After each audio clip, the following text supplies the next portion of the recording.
All right, hello everyone. So today we're just going to go over arguments and non-arguments. That's page 67 to 63 to 67 in your book. I'm just going to talk about this one. There's not a lot to really draw here. I'm talking about some of the examples in the book. I think it's pretty straightforward.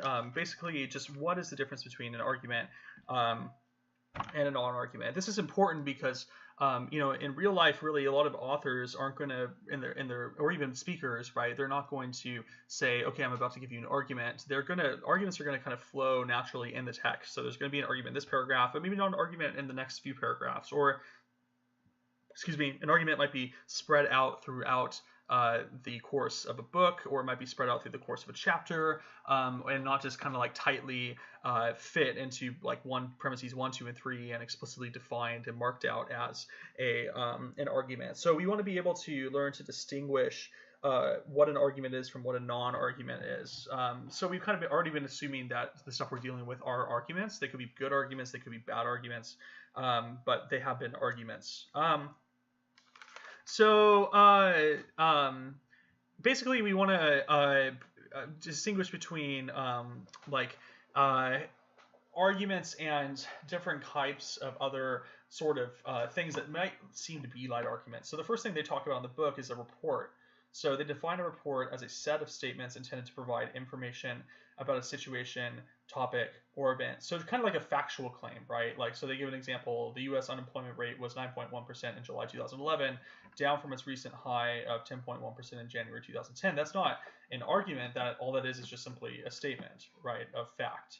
So there's nothing to really criticize there. Now, of course, we might wonder where they got that, right? And so then the source of that might then claim, well, I got that number from this study that was conducted, and here's the method of the study. And then they'd have to start arguing and giving arguments for why that study was valid. So we could push it back and get to an argument, but the statement by itself is not an argument. So, for instance, there was in the news in the past, right?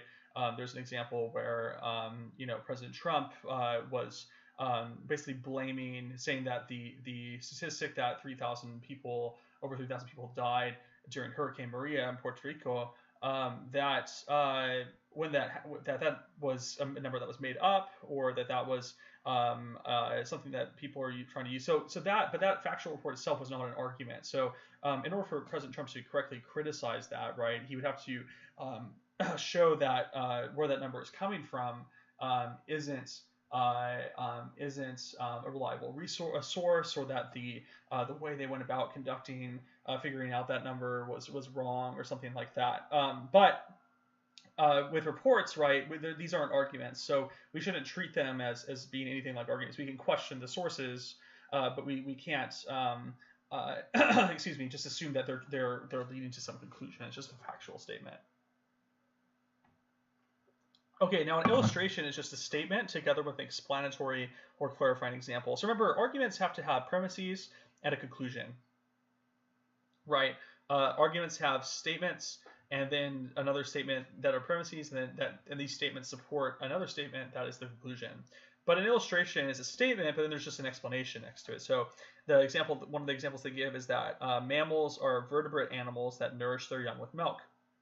For example, cats, horses, goats, monkeys, and humans are mammals. That's not an argument, right? All that is just saying, this is what a mammal is. Here are some examples of those things. Now, they might go on to make another claim that about mammals that is debated or something like that, and they might use this statement as a premise, right? Or this might be the conclusion. They might be asking the question, how do we define what a mammal is? And so they might go through and discuss, well, a mammal has a spine, so it's a vertebrate. A mammal, all mammals of this whole class of mammals that we've observed, right, they all produce milk. So that means that all mammals are going to be vertebrate animals that nourish their young with milk. So these things can be a part of arguments, but the example part especially is never going to be a part of an argument, right? You're never going to give an example, or you're going to give an example to help support a premise in an argument, to help support something you're saying in support of a conclusion, but the example itself is never going to play a direct role in the argument. Not going to be a part of that argument. All right. An explanatory statement provides a reason for the occurrence of some phenomenon. So Judy got sick because she ate too much.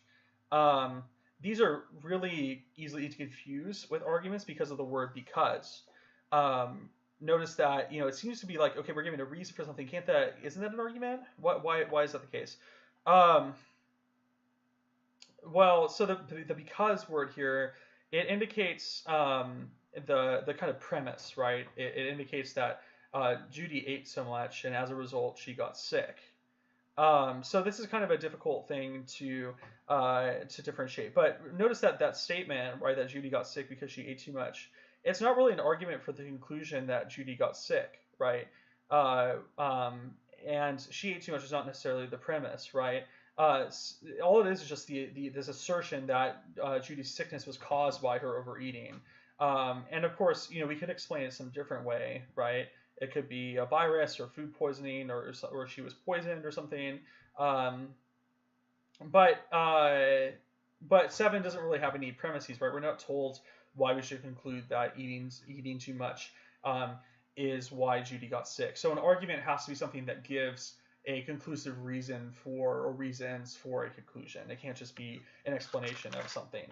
But an explanation of something might play a role in the argument itself. And finally, a conditional statement alone is not an argument by itself. So if I say, if Lucy works hard, then she will get a promotion, that's not an argument, right? That all that is saying is just that if in this hypothetical situation Lucy works hard, then she will get a promotion. But that doesn't itself lead to any particular conclusion. We would need to then suggest Lucy does work hard, so Lucy is going to get a promotion, and then we give an argument. So notice that all non-arguments aren't going to give you conclusions, right? They're also not going to give you a lot of support for those conclusions if it seems like like in the because situation, they have a conclusion. So just remember that arguments are those things that have premises and that are arguing for or providing reasoning for a conclusion or support for a conclusion, and non-arguments don't have that. That's about the only thing to really learn from this chapter. So thanks everyone. Have a good day.